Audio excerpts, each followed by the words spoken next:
যেদিন রথযাত্রা ছিল, যেদিন সমস্ত এই অভিযোগ সম্পর্কে ওয়াকিবহাল হন সবাই এবং এই নিয়ে তোলপাড় শুরু হয়ে যায়, সেদিন সাউথ ক্যালকাটা ল কলেজের গভর্নিং বডির মাথা অশোক দেবের বক্তব্য ছিল, আজ তো রথযাত্রার ছুটি রয়েছে, আজকে থাক, আমরা সোমবার বসবো, ভালো করে সমস্ত আলোচনা করব, এ নিয়ে খতিয়ে দেখব এবং খুঁজে বের করব আসল ঘটনা কি ঘটেছে।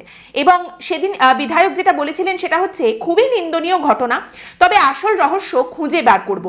আমি সোমবার যাব। ছবি তুললেই কেউ দলের হয়ে যায় না, আমরা হলাম জনপ্রতিনিধি, সবার সঙ্গেই আমাদের ছবি থাকে, কড়া শাস্তির ব্যবস্থা করা হবে।